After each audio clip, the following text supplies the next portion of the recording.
welcome everyone to another episode of Enjoy the Journey podcast. This is Jackson Milan, the Wealth Mentor, the co-founder and CEO of Aureus Financial. Sam Panetta, the co-founder and COO of Aureus Financial. And we're very excited today to have a special guest, James Short from Goals Tribe.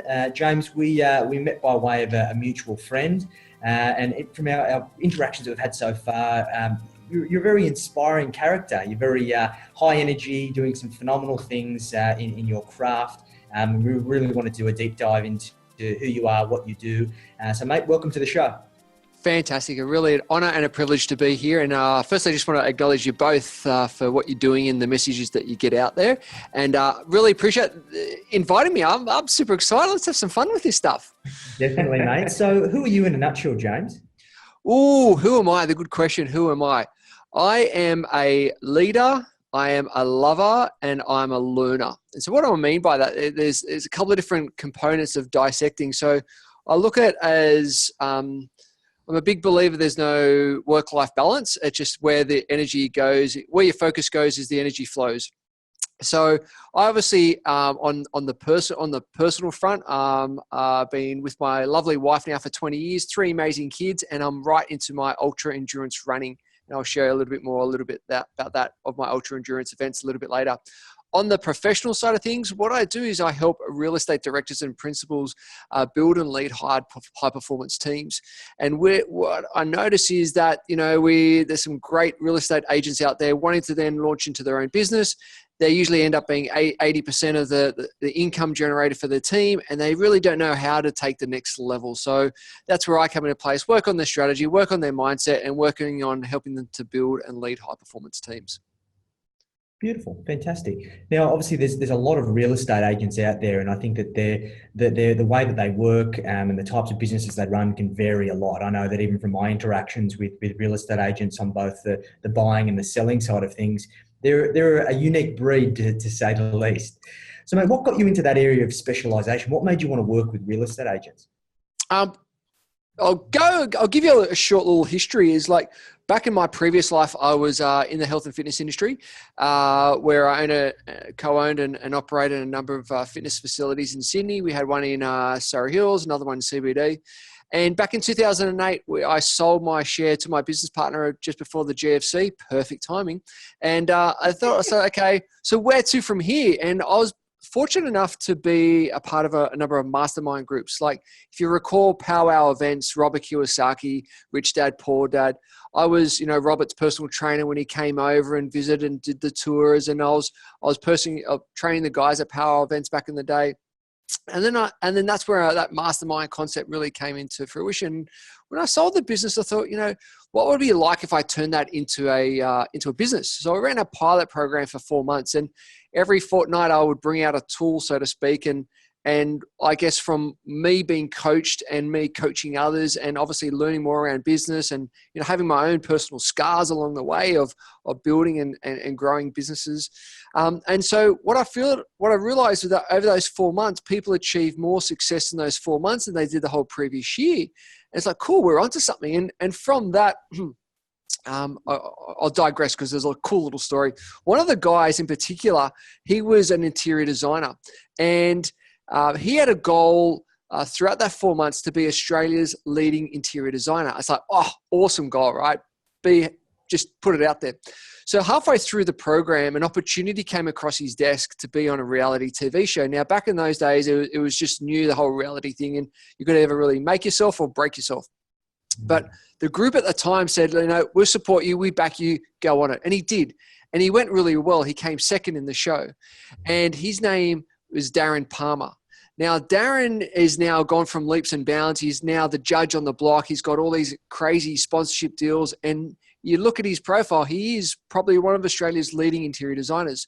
And I caught up with him a couple of months ago, and he goes, Shorty, I remember that first program that we went through and how it just boomed from there. So he says, thank you. I said, fantastic. And that's where I knew I was onto something around that whole group coaching mentality and that process, because people can come together for one-on-one, but when you have that group analogy, it's so much bigger and so much greater. And part of that group, there was a couple of real estate people within that. And they said, you know what? I want you to part of my business. How can you help me? I don't know what I need. And so that's where it sort of started that process. And so for the last 5 or 6 years, the focus has really been in the real estate world because, you know, there's a lot of stigma around the industry. But what I do is love to go, you know what? And yes, there is some ego associated to it, but I loved going in there and tearing all that apart and really looking at, because there's usually soft marshmallows underneath, and really nurturing and caring and providing that guidance and support, because take off all the stigma.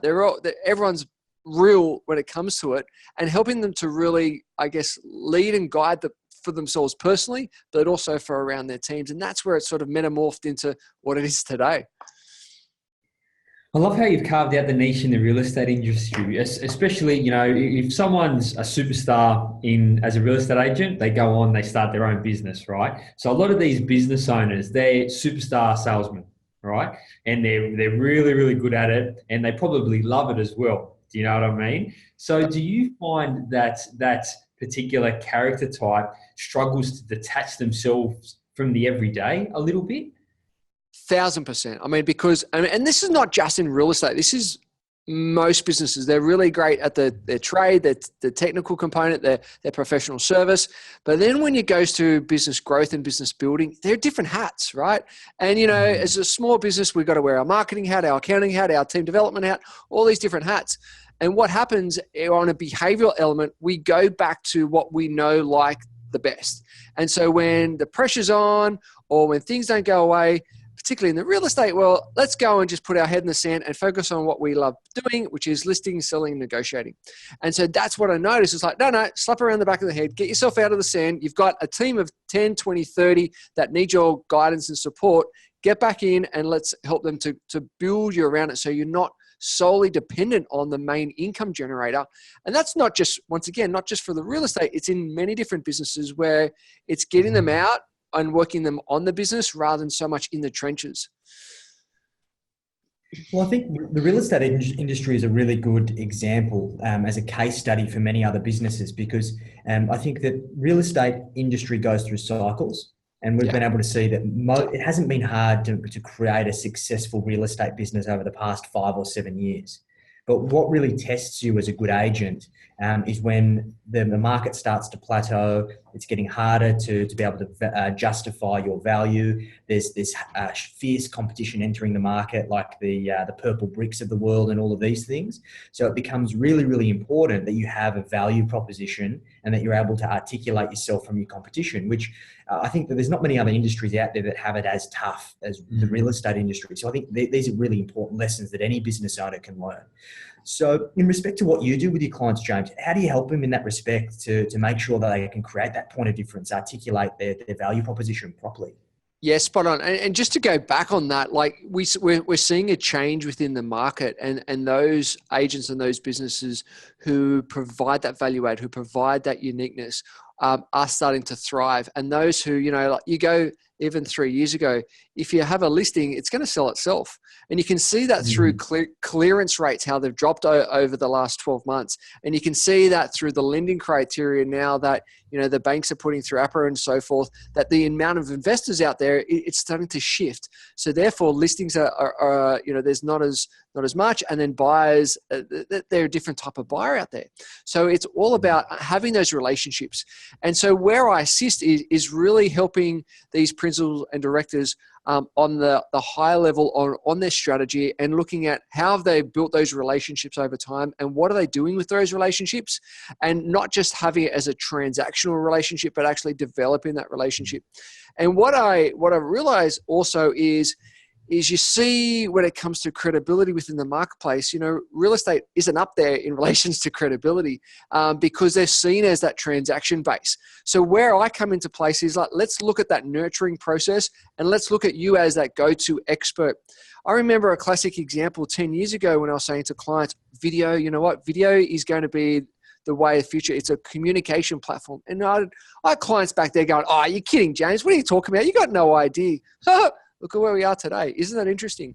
And, you know, we're doing this as through a Zoom recording. You guys are in one part, I'm in another part, and we're coming together. And that's where looking at for these real estate agents and directors is putting your stake in the ground and go, you know what? this is the area that I specialize in, but I'm going to be that expert in the area. I'm going to be that expert in the area of the schools. I'm going to be an expert of the hospitals. I'm going to go and interview the principal of the school to find out why kids go to this school. So when people move into the area or people are looking at different streets, you know every blade of grass in that area. So you are, I guess, known for that person, the expertise. And that's where I think many agents fall short, is they just look at it as transaction, as like, they try and sniff out the next deal rather than actually cultivating and building those relationships over that time.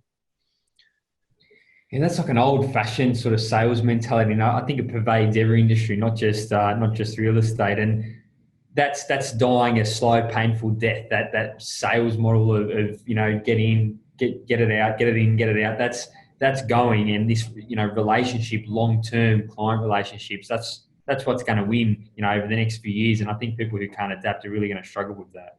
So true, so true. And I think, people come into the market in the industry now, they still have a network, right? They still have people around them from different other areas and networks.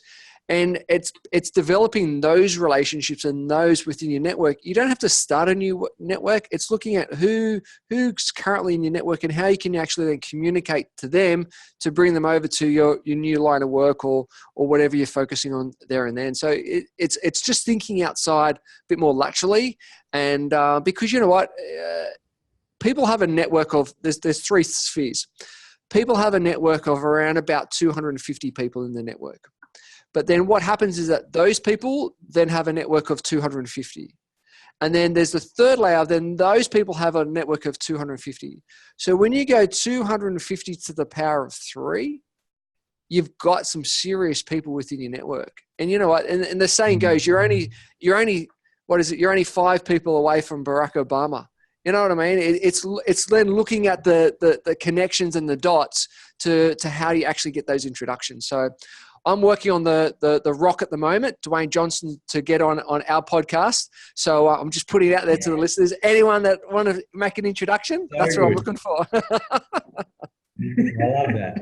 And it's funny, I think that we kind of take this for granted as business owners. And I think that this is a really good contrast for business owners who are the old way, that are trying to do things transactionally, don't really care about the relationship. It comes back and bites them.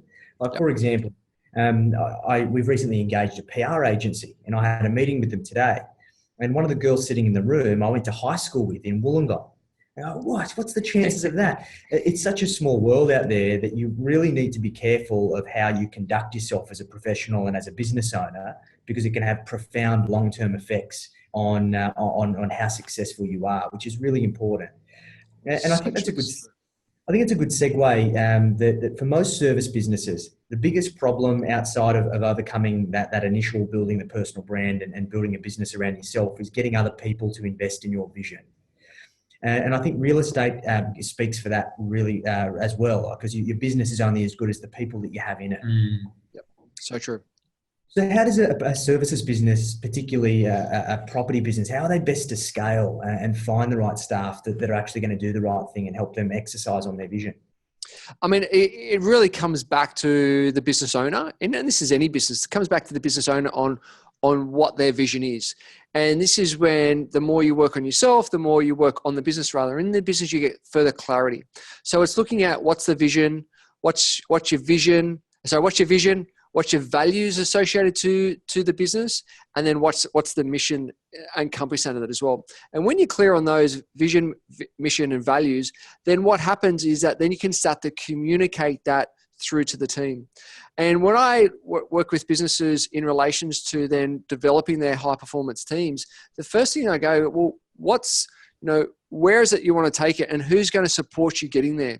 Because what happens mostly is people, they recruit as a reactive plan of attack rather than actually, they might set their financial goals. Well, what's the people goal that's actually going to help you to achieve those financial goals, that's going to help you get and scale there? And that's where there's a big missing link. Oh, you know what? A GCI of this, I want a turnover of this, I want the property management to look like to that. Okay, great. what does the people plan look like? And then when we're looking at that getting the right people is obviously first and foremost is the values. What's the values that we want this person to bring into their business? What do they stand for? What's their attitude? What are their characteristics? And then from there is going then from the technical school is, okay, yeah, that's great, it's values, but then how is that supported? And that's, once again, when we start with the values, when we start with the attitude, the skills can be taught, right, over time. But I actually interviewed someone today, a very successful property developer, and he said, you know what, I always surround myself with the smartest people. My goal is to be the dumbest in the room, but the wealthiest in the room. I said, interesting analogy. He says, you got to think about it. He goes, I didn't finish university, right? I only lasted 8 months, but all my, advisors around there, they're professionals in their own right. And I draw upon that wealth of experience. And that's the same as any team. It's surrounding yourself with the smarter people. And that's where, let's get your ego out. Let's get yourself detached. You don't need to be the smartest or the cleverest in the room. It's support yourself with, the smartest in their role, and the value that they can bring to the business to help you scale and really succeed. Yeah, it's good advice, isn't it? I think everyone needs to take that on board. Well, we've spoken about this a number of times, James, and I think that there's two types of people in the world. There's the people that typically have that chip on their shoulder and they have to be the smartest person in the room, and they tend to be the ones that find it the hardest to grow and achieve their goals. Yep. But then there's the other people who swallow their pride, they realise that they don't know everything, and they reach out to their professional and personal network, get advisors, get coaches, and help work with those people in order to reach their fullest potential. So obviously you're on the coalface, mate, and obviously I'm sure you have those interactions with people that contact you or that you contact. So when it comes to a professional, a business owner looking to seek an advisor, a coach, a mentor in their business, what should they be looking for? How do they find the right person for them? Those types of things. By taking on a mentor or a coach, first thing, it's got to be a values alignment. Because once again, the coach can be, or the mentor can be a master of what they do, but if there's no value, it's like a team member, right? If there's no values alignment, then you're going to butt heads. And it's looking at what's the expectation. So first thing is value alignment, and then what's the expectation of that relationship? Because like any relationship, you want to be on the same page. You want to have those expectations clear and upfront, and you want to know, what, this is what I'm willing to do, and this is what I'm not willing to do. And in all my businesses, what we have, for example, is that we have what's called a code of honor. And I learned this from one of my mentors, a guy by the name of Blair Singer. Now, Blair Singer is one of Robert Kiyosaki's advisors. He runs Robert's all his sales and sales teams. And Blair tells a story about developing your code of honor. And, when we look at any organization, the organization, if you think about it, that really lives or dies by their code of honor is the armed forces. If you break the code, you're dead. It's simple. It's black and white, And so how do we then take that into an organization? You may not be dead within an organization, but you know what? When your back's against the wall, you know what you need to do. You need to rally the troops and all go in and charge at the same time. And so what we've done is that we've developed what's called our own personal code of honor. So when a new client comes on, it's like, hey, these are all our expectations that you should expect from us. But on the flip side, here's are all our expectations that we expect of you, right? Because it's not a one-way street. It's like, are you prepared to play this bigger game? Well, let's then have that alignment, because I'll match you if you're going to match me. Let's make this happen, but let's get really clear up front. And I think with any business, even back in the fitness days, we had this as well of what's our code of honor with our clients. And you know what? We'll fire you if you don't match this code, because you know what? We're here to back you. We're here to support you. But if you're not willing, if you're not, if you're not going to put your hand up and go help, or if you think you know it all, there's a door. See you later. Happy to refer you. But, we want people that are really want to grow and really want to succeed. And that's by looking, when you do take on that mentor and your coach, what are those expectations? What are the values alignments? And then everything else will go to and work from there. So when you meet a business owner and they say, James, we want you to come on board, we want you to help out with the business, have you got a checklist or a cheat sheet or something, and these are the low-hanging fruits that I can go in this business and and we can work on immediately to start getting results? Yeah, so what I'll go through a process, and the first process is we jump on and we have a quick chat, and we find out, firstly, is there a values alignment? And what I mean by that is looking at things like, what is important to, this is a great values elicitation question, is what is important to you? And it's what is important to you in relation to your business, what's important in relation to your health, your relationships, all that kind of stuff. And then you ask that a couple of times, and that really starts to get them to share around their values, which is obviously the answer to what's important to you. Finding out that what their frustrations and where they're at right now. And so basically it's just like a blur, it's a vomit of this is where we're at, and this is all my frustrations. And it's like, cool, get it all out. What else? And then looking at, okay, so where is it? What's the ideal? Where do you want to get to? So then take them out to the future and go, what does that look like for you? And then looking at, is this something that you're looking to do is there something you're looking to do now, or is it something to do in a later? So to find out where their needs are they ready to take some action now, or just sort of shopping around and, we'll get to it one day. And then it's looking at, is where do they feel that they need the most help right now? And then usually from there, it's one or two things. Okay, great. And then we can start to, I think we're in alignment here. Let's then go into what we call a deep dive strategy session. And we've got a 16-page document that they go through, and we look at a number of different areas. And this is what I call the business chalice of success. And we look at things like their self. So we look at things like, are they clear on their vision? Are they clear on their values? Are they clear on their why? Then we look at what's called the business chalice, and look things like your lead generation, your conversion strategies, your client fulfillment, and your business structure. So all your legals, your insurance, and your finance in shape.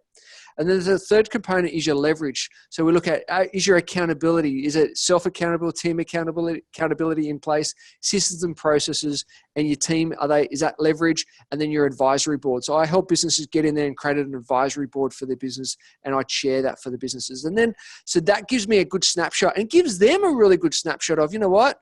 Cool, I'm here, but I know I need to get here. And then that's when we provide the systems and the frameworks and the strategies to move them through that model. So that's where we go through that deep dive. And then that formulates the plan on how we help our clients.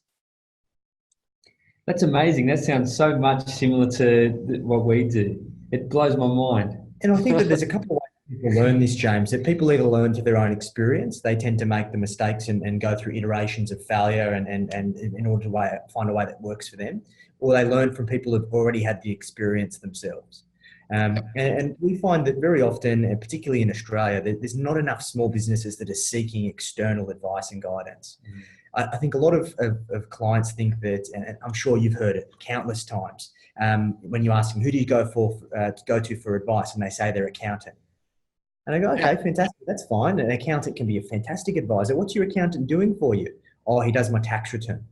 Okay. Are your tax returns okay? No, they're 3 years behind. So your accountant isn't giving you advice. So it's through this thing that we realize that I think people don't know what they don't know. And like anything, all these other industries, and you've touched on it already, performance sports, particularly endurance sports, you need a coach. You need somebody that is there to hold you accountable, to help you push through those pain barriers and reach your full potential. And I think it's often overlooked by many business owners.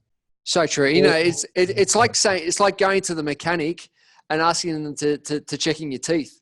It's like, where's that coming from? Like your accountants, they're fantastic and they really serve a great purpose, but what's their own experience? How do they, how they develop their own teams? How they develop their own marketing schedules? How they develop their own systems and processes? Sure, they're the expert in the numbers and tax and all, and planning and P&Ls and forecasting. That's great. But then how do we achieve those numbers? What's the mechanisms and the levers to actually make those numbers come to fruition? So totally agree with what you're saying there. Spot on. So, mate, when it comes to, you mentioned building boards, board of advisors for these businesses. So when it comes to a small business putting together a board, and I think when people think of a board of advisors, they think of like a big blue chip, publicly listed company spending hundreds of thousands of dollars per advisor. So at an SME level, how does an SME go about constructing a good board of advisors who can help them navigate their journey? this process has really taken a lot of these businesses from going well and profitable, just boom, and just to scaling that next level. And the reason why this is so important is because it's that third party. It's the same mentality of reporting to a board on a large scale, and it's what I call cut the crap. Because a lot of these businesses, they're great salespeople, but at the end of the day, the bottom line, you can't sell the bottom line. You can't sell your P&L. And so when you actually going into and you're presenting to a board, it really helps, that accountability. So when I start to create these boards, is my role is not to be in the business forever and not to help them forever, because that becomes then a dependency issue. And, I've dealt with those issues in the past on a personal level, and we need to move on. But anyway, and so looking at through then helping them to create these boards, and this could be, it could be their accountant, it could be their lawyer, it could be another a mentor or a successful business owner that has it in their friend network, or even a completely different person that they even may not know. And when we start to formulate this board, obviously we all start with the rules of how this board's going to operate and how it's going to run, the frequency and the expectation. Because if these people are giving up time, then we need to honor that time. We need to honor that commitment, because the boards that I've created, these advisors do it because they want to help these businesses. They're not charging for their time. And this is the mindset you need to get around. People are out there to help one another if you ask. And so creating these boards, firstly setting up the expectations and the rules up front, and then adhering to them. So we recommend on a quarterly basis where we sit down for a 90-minute board meeting, and it's literally set agenda and going through the agendas. And I usually chair these meetings because, particularly within the real estate game, there can be usually a few hot heads, and so it's keeping people in their corner and bringing them in the right point of time. And so looking at that and keeping them on time and keeping to the agenda, and then making sure they've got items and actions that they walk away with, so they know by the next meeting they need to adhere to. And you notice the uplift in the business when they walk away from these meetings. And that's why we do it quarterly, because anything after 90 days, it starts to deflate and starts to decrease in relation to their energy and their activity. So highly recommend. Yeah, it's hugely valuable. And look, this is something that Sam and I have tried to break down our planning into weekly, monthly, quarterly, and annual planning.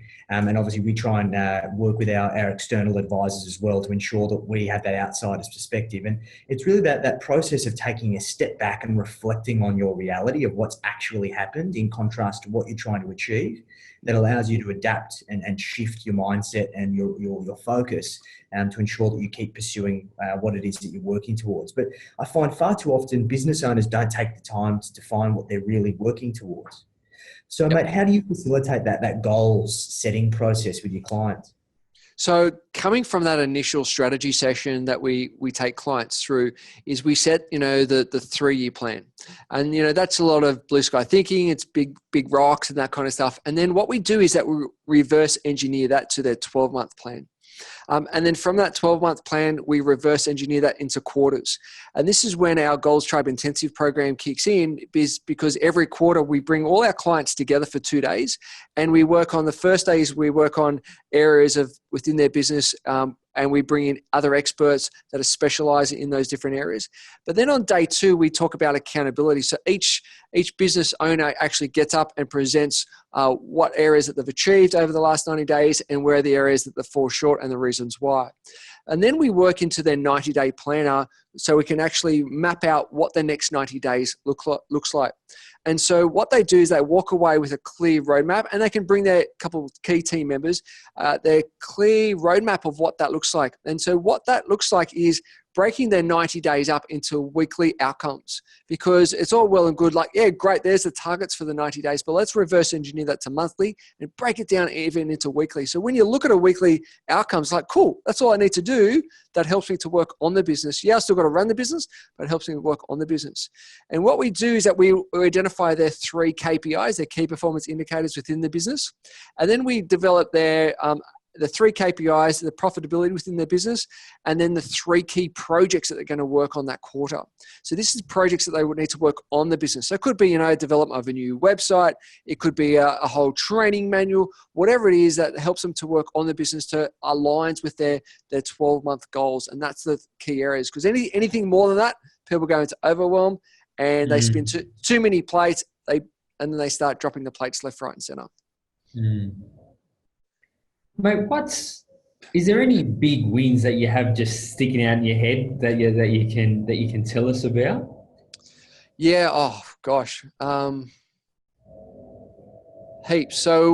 So big wins for clients, you meaning? Yeah. For clients, like something that you've just gone in there, you've done your thing, and the results have just been mind-boggling for everyone involved. Yeah, so it's been a couple of clients, one in particular, we've been working with them for a little while now.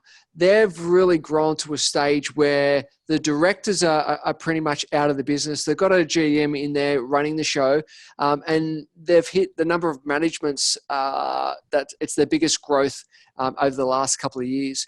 And that's all because of they're putting someone in there like the GM to really help guide it, because the directors were too busy, listing and selling in their own little world. And so now they've got the team that helps them support them.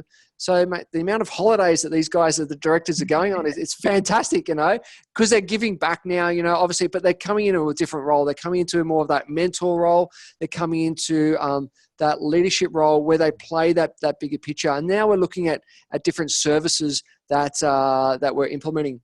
And so that's one. Another one that I'd love to share is looking at the opportunities already within the business. So this is a strata company, still in the property game, a strata company that I've been working with, and very successful in its own right within strata. But they've got 30,000 lots that are under management, right? And so you imagine the data that they've got with this, and there are so many different service providers that were delivering services to these plans and these lots.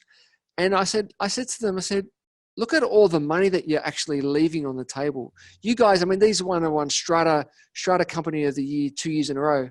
Oh yeah, I've been working with them for 2 years. Oh, funny that. Anyway, so we looked at that and we go, there's so much revenue and profit that you're actually missing out on. So what we did is we listed all the services that are being, outsourced to other service providers.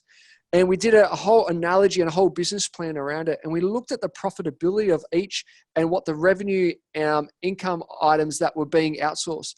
And we realized that we could actually start to bring it in-house. And so what we've done is that they've had building management, and now we've just launched maintenance and property care. And just within 12 months, now they've got half a dozen trucks on the road. And from day one, the work orders were flowing through because now the strata managers are directly referring. So we've got building management, property management, we've got carpet cleaning, there's tax returns. So now the scope of work, it's all coming in-house, and the profitability is just going straight up because it's all coming in-house. Phenomenal. Oh, good. That's great. I think that there's a lot of businesses out there that they can't see the light through the trees. They're so focused on their core business. And I think that it's through the process of being able to go through that exercise where somebody else says, hey, wait a minute, I can see something there that otherwise is blind to them from being in the business for so long, that they can identify those opportunities. But there's a disclaimer to that, because I see this quite often, and this is where on the startup phase, and I was reading a great analogy. It's only to a point where a company can do that value, that additional service offering. I see it a lot, particularly in the startup phase, where they go down a path and they take their eyes off their core business. It's only when you get your core business to a point where it's systemized, it's a beast on itself, and it can pretty much run without you, where you can start to remove yourself as a business owner and then entertain other additional services that you can provide added value to those clients. But that's where the disclaimer is. So many people will take their eye off the ball, off their core business. Oh, let's play around this shiny ball for a little while, and their service offering decreases of their core business, and that's when things start to hit the fan. Everything blows up, right? And I'm sure you see that a lot in the real estate space, particularly in the franchise space, because the barrier to entry to start up these franchises is quite simple. And I think that a lot of people have this assumption that you can step into a franchise, follow the franchise manual, all of the systems and processes, and it'll run itself. And it's just not the case. We've heard plenty of stories of franchise, not just in real estate, but otherwise. They've just set up too many too quickly, and then it's all fallen over. Yep, spot on. And, a classic example, working with a franchisee last year, and we're developing their systems and processes around their team. And I said, why don't you ring, I'm not naming names, why don't you ring head office and get their manual, the HR manual? So they did. And the franchisor said, yeah, that's part of our projects this year. I said, what, they haven't got a whole HR manual?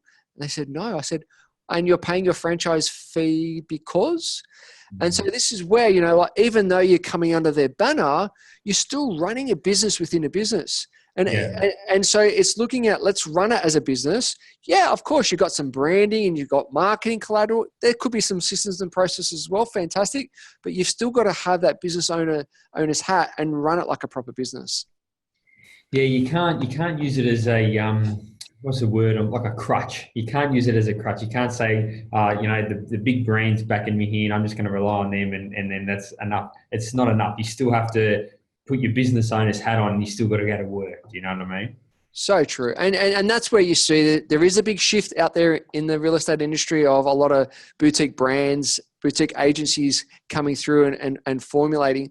And I think, the big franchises are, a little bit hesitant. So once again, they're shifting, they're changing, they're seeing how they can provide added value to their franchisees, which is fantastic because you know what? If we can help business owners, no matter what level, hey, it's going to be better for everyone in the long term. Yeah, I think it's all a constant evolution. And I think that through this kind of constant iteration, hopefully rising tide should lift all ships, right? Totally. Yeah, spot on. So tell us about your endurance stuff, mate. Yeah, so it's all fun and games. So growing up, obviously, background as a wee young lad was in the water. So, grew up on the beach, surfing, swimming, water polo, all that kind of stuff.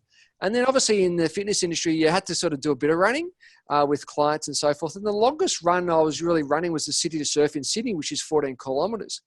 And, growing up playing football and water polo, flat feet, stocky body, hit the gym hard when I was young, bad knees, all that kind of story.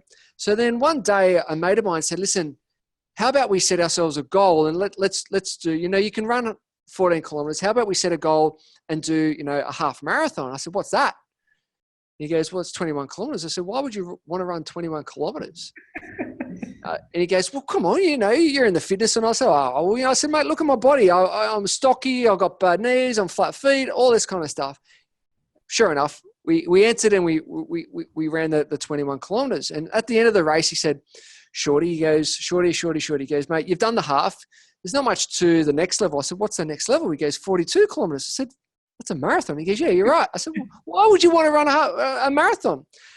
Anyway, next minute we entered a marathon. We're running a marathon. And so we started this process in this game. And he said to me, he goes, mate, listen, I know your background is in swimming, all right? I know that now you can run. Even though you said you can't run, now you can run. He goes, can you ride a bike? I said, what do you mean? He goes, well, there's a little thing called a triathlon. I said, oh my goodness. So he goes, tell me more. Anyway, next minute we're entering what's called a half Ironman. And half Ironman is a 1.8 kilometer swim. It's a 90K bike ride and then a 21 kilometer run. So we did a couple of them and he goes, all right, next level. Are you ready? I said, what? Don't, mate, I've got a family. I'm running a business. What can I do the next level? Seriously, how am I going to fit it all in? He goes, welcome to the Ironman. So next minute we're entering this Ironman and I'm just like packing it, right? An Ironman is a 3.8 kilometer swim, 180K bike ride and a 42K run, all back to back. It's like far out. This is crazy. So anyway, 4 Ironman later, I sort of got a bit of a bug to it. And I thought, okay, cool. What else is out there? And I came across ultra endurance running. And I was really intrigued because running on the road it's quite impactful on your body, and you wear and tear. So I started to do some bush runs, and I got hooked on these bush runs. And when you go to Katoomba, the Blue Mountains here in Sydney, and you're running through the bush, you smell the gum trees, the freshness in the air, and you look out over the ridges, and all you see is trees and bush. You hear the sounds of birds. There's no cars, no planes, and you go, "This is living." So I entered a race called the North Face, and the North Face is a 100-kilometer run through the bush, through the Blue Mountains. And the first one I did it took me 18 hours of nonstop running. And the second time I blew out completely, and I took 23 hours.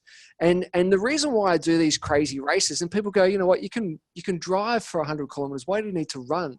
I said, good point. And so each of these races I look at, well, what's my lesson in this, and what am I learning along the way? Because it's not necessarily doing the race, but it's who I become along the way. And it's so often, and it's, the stories that come about, you becoming the journey and all that kind of stuff are so true. And I share the story of when I first did my first 100K, I started to train with these other, I call freaks, have done, they did 6 100s this year, and they've done 12 last year, and blah, blah, blah. And it just starts to shift your mindset. And what happens when you start to hang around these types of people is the language that they use, it becomes the norm. And so you then start to circulate with these people, and 100-kilometer discussions is the norm. And so when you go back to then people who their biggest run is, the City to Surf, the 14, it's out of their context. They just can't. It's a whole paradigm shift for them. They can't contextualize what 100-kilometer is. That's the Sydney to Wollongong drive, right? And so they can't conceptualize. And this is then looking at life in itself. Who you're surrounding yourself with is so true. Who you're surrounding yourself with in relation to your wealth, who you're surrounding yourself with, your health, your relationships, all that kind of stuff. And it's like the light bulbs are just going off. And so that's then led me to this next race that I'm training up for coming up in the end of June. And I thought, okay, cool. I've done the 100Ks twice. What's out there? And something on the bucket list was a race called the Big Red Run. And it's done in the Simpson Desert in the end of June. So it's not too hot. It's mid-20s, but it's a 250-kilometer run. And it's done over 6 days. And so how it's broken down is the first 4 days, it's a marathon a day, so 42 kilometers each day. And then day 5 is the big one, that's 84 kilometers. And then day 6 is 9 kilometers. And each day you run your race and you come back in to the camp that is provided. You've got no toilets. Oh, so you've got toilets, but you've got no showers. All you've got is hot water for your food. You've got to take all your food in, and you camp out underneath the stars each and every night. So we're taking the family, we're hiring a motorhome, and we're driving up there to the Simpson Desert, taking a couple of days, and we're doing the race, and we're going to drive back. So, my wife is she's excited, but I'm not sure too excited, but I am. So looking forward to really getting amongst the race. I think that speaks a lot for your mindset, and I think that speaks a lot for your energy as a person. Or even from the first conversation we had, you can pick it up immediately. And I think it's about that matter of perspective, right? The amount of mindset and that frame of mind you need to have to endure a 100-kilometer run. I'm sure there's along the way those voices in your head that are telling you to stop and give up, and it's your ability to push on in spite of it. So if you were to give a piece of advice to our audience through your experience of being a business coach, of being an endurance athlete, through all these things you've experienced, what would be some gold nuggets that you'd share? I think it's really important, both with business and for these races, is to have that goal. Even before I do a race, I've set the next goal, because what I've experienced in the past, I've come off this massive goal with a massive low, right? Mm. And it's a massive come down. Even, when I've achieved a business goal, it's like, cool, great, what's next? So it's always setting that, that vision, what's out there. But it's also, so that's the goal, and that's the vision. But it's also having that fulfillment along the way. I can teach you the success, the strategy for goal achievement, which is positive activity compounding over time. It's not rocket science, but fulfillment is an art. And that's why it's tapping into the why. It's tapping into your contribution. It's tapping into how you're giving back. And that's different from everyone, right? And it's looking at what fulfills you. How do you give back, and what do you stand for? So that's the second point. So the first one is getting a real clear vision, getting those goals set, but then it's also what fulfills you and what's your why. And then the third is your support team, is who's around your environment, who's supporting you. Like when I do this, any races or any business, and I review this on a month-to-month basis, is who's in my support team with my race, and how often am I checking with them? Who's in my support team with my own business? How often am I checking with them? And that's a real good analogy, because then that ties into your environment and who you're supporting and what environment you have in order to live your fulfillment, and then obviously to achieve those goals. Phenomenal. Yeah, great advice. Mate, it's been very inspiring to listen to your story and all these words of wisdom that you have. It's phenomenal. I feel sore even thinking about that endurance run. I think that's something I'm going to remember for a very long time. So I'm sure we're going to have to get you back in. I share a little story. It was really funny. It only happened the other day. I met up with a client. What's today? I met up with a client yesterday, and he goes, "How's your training going on?" Because he knows I was doing the race. Yeah, really good. Lots of training. He goes, "Oh," as he opens a can of Fanta right in front of me, he goes, "Oh, mate, I'm just not finding the time." I said, "Oh, okay. Tell me about that." He goes, I get to work early. I'm working all day. I'll get home, when I play with the kids. When I get home, then we have dinner, and then I'm too tired. I said, "Oh, right. Bullshit. Sorry, bullshit. I'm calling it, right?" And I said, he goes, what? He's like startled. He goes, "What do you mean?" He goes, "You know what I did on Monday?" He goes, "What?" And Monday was a public holiday here. I said, "What?" He goes, "I got up at 3:00 in the morning. I picked up a mate at 4:00, and we started running in the bush at 4:30. We ran for 3 hours. Then I got home at 9:00, which then the family had breakfast. I spent the day with the kids. Then we went to IKEA for an hour. I got a double bunk bed for the kids that took me 4 hours to put together. I cooked dinner, put the kids to bed, watched some TV with my wife, and then I went to bed. Don't tell me you don't have time to exercise. Get out there and do it." He goes, "You're right." There we go. Rest my case. That's a good saying. I think that there's people who find a way and there's people who find an excuse. And I think that you can't have both, mate. You can't have both, and I think that sums you up very well, mate. So you're an inspiration. Keep up the good work. We're definitely going to get you back on the show to hear about your war stories from the Simpson run. Thank you. Kicking goals. Now, if anyone wants to reach out to you for support, advice, to find out more about your services, how are they best to get in touch with you, James? Yeah, so every different channel. So you've got Facebook, Coach James Short, LinkedIn, James Short. Even check out jamesshort.com.au. Send me a reach out, say hello. Looking forward to chatting with you. And James has a phenomenal podcast as well. So for all the viewers and listeners, please feel free to tune into that. You'll get some phenomenal insights. And mate, we wish you all the best, and hopefully we'll speak to you soon. Thank you very much, guys. Much appreciated. Thanks, James. Thanks for another episode of Enjoy the Journey podcast, and we'll catch you next time. See ya.